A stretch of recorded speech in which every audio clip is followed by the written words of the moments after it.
Hello students, the topic we are going to discuss today is chemotherapy of tubercular agent. Students, आज हम आपसे tubercular मतलब TB, आप लोग टीबी के बारे में जानते ही हैं, इस डिजीज़ के बारे में हम आपको बताएंगे। Tubercular is a serious infectious disease caused by Mycobacterium tuberculosis and Mycobacterium bovis, collectively termed as tubercular bacilli. The most common site of infection is the lung, but other organs such may as be involved. Next, the Mycobacterium tuberculosis include 4 other causing Mycobacteria. Number first, Mycobacteria bovis, Mycobacteria africanum, Mycobacteria canetti, mycobacteria microti. Next है students, अब आपको हम बता दें tuberculosis होती क्या है। ये एक बैक्टीरियल डिजीज़ होती है जो कि बहुत ही सीरियस इन्फेक्शियस, ये किसी से हमारे बॉडी में इन्फेक्शन के थ्रू होती है, जिसका पॉजिटिव एजेंट जो होता है वो माइकोबैक्टीरियम ट्यूबरकुलोसिस होता है, माइकोबैक्टीरियम बोविस होता है। बहुत डिफरेंट टाइप के इसके बैक्टीरिया होते हैं, और इसका जो मोस्ट कॉमन, जो बहुत ही कॉमन साइट ऑफ इन्फेक्शन होता है वो लंग्स होता है, एंड और भी हमारे ऑर्गन जो होते हैं वो भी इन्वॉल्व होते हैं, लेकिन जो प्राइमरी साइट ऑफ इन्फेक्शन होता है वो लंग्स में ही होता है। ये हमारे कई टाइप से इनके जो पॉजिटिव एजेंट होते हैं वो और भी डिफरेंट टाइप के होते हैं, जैसे आपको मैंने बताया है कि माइकोबैक्टीरियम बोविस होता है, माइकोबैक्टीरियम अफ्रीकैनम होता है, और माइकोबैक्टीरियम कैनिटी होता है, और सबसे लास्ट हमारा क्या है, माइकोबैक्टीरियम माइक्रोटिक होता है। अब टाइप ऑफ किस टाइप का, ये हमारा टीबी हमारे कितने टाइप की होती है, तो ये हमारी 2 टाइप की होती है, पल्मोनरी ट्यूबरकुलोसिस और एक्स्ट्रा पल्मोनरी ट्यूबरकुलोसिस। जहाँ पर पल्मोनरी की बात होती है तो आप स्टूडेंट्स आप जानते हैं इसका रिलेशन सीधा हमारे किससे होता है, लंग से होता है। तो इसका मोड ऑफ ट्रांसमिशन कैसे होता है, Mycobacterium tuberculosis is carried in airborne particles called droplet nuclei. It spread from person to person. जैसे कि हम किसी एक दूसरे के कांटेक्ट में आते हैं, तो अगर वो पर्सन अगर ऐसे खुले एयर में स्नीजिंग करता है, छींकता है, तो उसके नोज़ से क्या होते हैं, छोटे छोटे ड्रॉपलेट्स आते हैं। अगर वो इंसान इन्फेक्टेड होता है टीबी से, तो हमें भी इन्फेक्शन होने के चांसेस ज़्यादा ही बढ़ जाते हैं। नेक्स्ट है students, Mycobacterium tuberculosis may be expelled when an infectious person cough, sneeze, speaks, signs and lungs. Shine and symptoms, इसके क्या क्या सिम्टम्स होते हैं। इसका सिम्टम्स होता है फीवर बहुत ज़्यादा होगा या ठंड बहुत लगेगी, नाइट स्वेटिंग होगी, loss of appetite, weight loss and fatigue, हमें थकान होगी, वेट लॉस होगा, और हमें भूख नहीं लगेगी। और इसका इंक्यूबेशन पीरियड कितना होता है, 2 to 10 डेज, 2 से 10 दिन का इसका इंक्यूबेशन पीरियड होता है।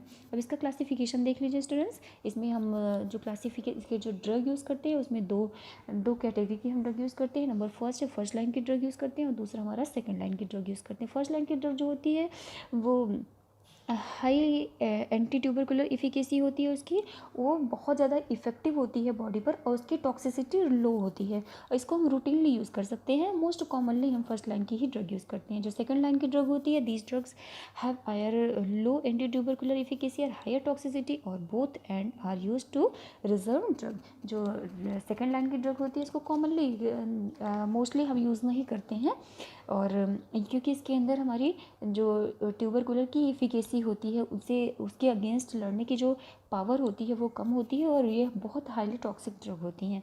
अब इसका एग्जांपल आप देख लीजिए स्टूडेंट्स, जो फर्स्ट लाइन की ड्रग होती है इसमें आइसोनियाजिन, रिफाम्पिन, पायरिजिनामाइड, इथाम्ब्यूटॉल एंड स्ट्रेप्टोमाइसिन होती है। जो सेकंड लाइन की ड्रग होती है इसमें fluoroquinolones, amikacin, cyclosporine, para amino salicylic acid and capreomycin, ये ड्रग हमारी सेकंड लाइन में होती है। और कुछ हमारी न्यूअर ड्रग ऐड होती हैं, जिसमें हमारी कुछ एंटीबायोटिक्स भी आती है, इसमें सिप्रोफ्लॉक्सासिन, ओफ्लॉक्सासिन, क्लेरिथ्रोमाइसिन, एजिथ्रोमाइसिन और रिफाब्यूटिन, ये ड्रग हमारी यूज़ होती हैं।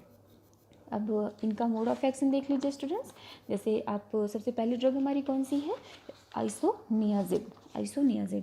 ये है, it is the primarily tuberculocidal drug होती है। ये हमारी सबसे मोस्ट बहुत ही कॉमनली ये ड्रग यूज़ होती है क्योंकि इसमें ट्यूबरकुलोसाइडल की एक्टिविटी होती है। साइडल मतलब उनके जो बैक्टीरिया होते हैं उनको सप्रेस करने का काम करती है, उनको उनकी ग्रोथ को रोकने का काम करती है। Isoniazid is the primary drug for chemotherapy of pulmonary या एक्स्ट्रा पल्मोनरी ट्यूबरकुलोसिस। ये हमारे अगर पल्मोनरी टाइप की हमारी टीबी है तब भी हम यूज़ कर सकते हैं, अगर हमें एक्स्ट्रा पल्मोनरी ट्यूबरकुलोसिस है तब भी हम यूज़ कर सकते हैं। इसका मोड ऑफ एक्शन होता है students, isoniazid act by inhibiting mycolic acid synthesis which is an essential component of mycobacterial cell wall.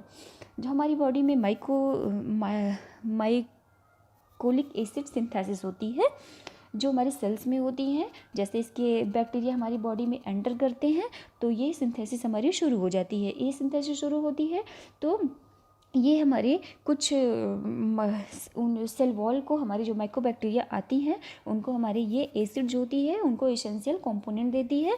तो हम आइसोनियाजिड ड्रग लेते हैं तो वो जाकर के इसी पर एक्ट करके माइकोलिक एसिड सिंथेसिस को ही रोक देती है, जिससे उनको एसेंशियल जो बहुत ज़रूरी सप्लीमेंट्स होते हैं बैक्टीरिया के वो उनको नहीं मिल पाते हैं और वो बैक्टीरिया दूसरी बैक्टीरिया के को ग्रोथ नहीं होने देती है। ये हमारा आइसोनियाजिड का एक्शन होता है। इसका एडवर्स इफेक्ट देख लीजिए स्टूडेंट्स, ये हमारे हेपेटाइटिस भी कॉज करती है। इसमें लॉस ऑफ एपेटाइट, भूख हमारी नहीं ख़त्म हो जाती है, nausea, vomiting, fever, skin rashes, GI मतलब गैस्ट्रो इंटेस्टाइनल डिस्टर्बेंसेस होते हैं और कभी कभी साइकोसिस भी हो जाती है। इसको यूज़ करते हैं ट्रीटमेंट ऑफ ट्यूबरकुलोसिस में। नेक्स्ट ड्रग है हमारी रिफॉम्पिसिन, और इसको रिफॉम्पिन भी बोलते हैं, चाहे आप रिफॉम्पिसिन भी बोलते हैं। It is a semi synthetic derivative of rifampicin, antibiotic produced by streptomyces मेडिटेरोटेरिनी।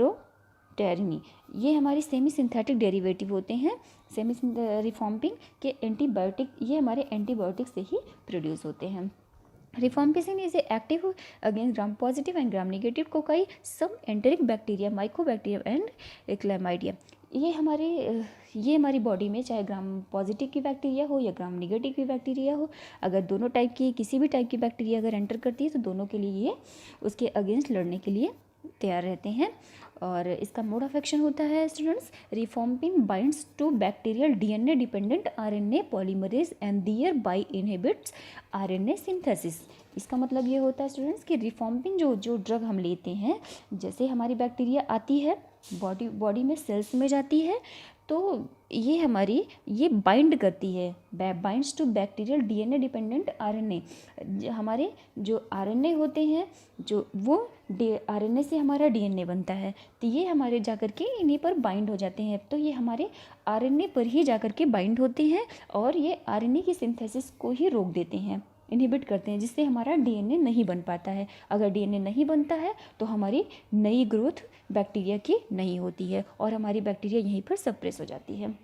इसका एडवर्स इफेक्ट होता है स्टूडेंट, अगर हिपेटोटॉक्सिसिटी कॉज करती है जिसमें हिपेटाइटिस होता है, liver failure in severe cases, किसी केस में लीवर हमारा फेल भी हो सकता है, रेस्पिरेटरी ब्रीथलेसनेस होती है, abdominal nausea, vomiting, abdominal cramps भी कॉज कर देते हैं, फ्लू लाइक सिम्टम्स जैसे चिल्स, फीवर, हेडेक, ऐसा भी हमारा सिम्टम्स कभी कभी देखने को मिलता है। Certain bodily fluid such as urine and tears to become orange red in colour. कभी कभी ये इसका इन्फेक्शन अगर बहुत ज़्यादा होता है तो हमारी यूरिन और जो हमारे आंसू होते हैं उनका कलर हमारा ऑरेंज या रेड कलर में भी दिखने लगता है। इनका therapeutic uses, it is also use for treatment of leprosy. इनको लेप्रोसी की डिजीज़ में भी हम यूज़ कर सकते हैं। Rifampicin is used as first line drug in the treatment of tuberculosis. ये फर्स्ट लाइन की ड्रग होती है, इसको हम ट्यूबरकुलोसिस में भी यूज़ कर सकते हैं। It is also excellent drug for pneumonia. ये बहुत ही अच्छी निमोनिया के लिए भी बहुत अच्छी ड्रग होती है। It is also use in combination with dapsone व ट्रीटिंग लेप्रोसी। अगर डेप्सोन के साथ मिला करके इसको हम दिया जाता है तो लेप्रोसी में भी बहुत अच्छे तरीके से अपना इफेक्ट शो करती है। सेकेंड लाइन की ड्रग होती है जिसमें आती है साइक्लोसेरिन। ये बैक्टीरियोस्टैटिक ड्रग होती है, बैक्टीरिया को इनहिबिट करने का काम करती है। It is excreted unchange in urine, so it is use for renal tuberculosis. अगर रीनल ट्यूबरकुलोसिस होती है तो ये हम इस कंडीशन में हम साइक्लोसेरिन का यूज़ करते हैं। इसका मोड ऑफ एक्शन होता है interfere with cell wall of synthesis. जो बैक्टीरिया हमारे सेल वॉल में जाती है उनकी सेल वॉल में जा कर के इंटरफेयर कर देती है ये ड्रग, जिससे हमारी वो बैक्टीरिया नेक्स्ट बैक्टीरिया के लिए उनकी ग्रोथ को रोक देती है। इसका एडवर्स इफेक्ट होता है स्टूडेंट्स साइकोटिक बिहेवियरल चेंजेस, कभी कभी डिजीनेस होता है, पेरिफेरल न्यूरोपैथी हो जाती है, और इसका therapeutic uses also use in multi drug resistance. तो इसमें ट्यूबरकुलोसिस में भी यूज़ कर सकते हैं और नेफ्रोटॉक्सिसिटी में भी हम इसको यूज़ कर सकते हैं। Okay students, thank you.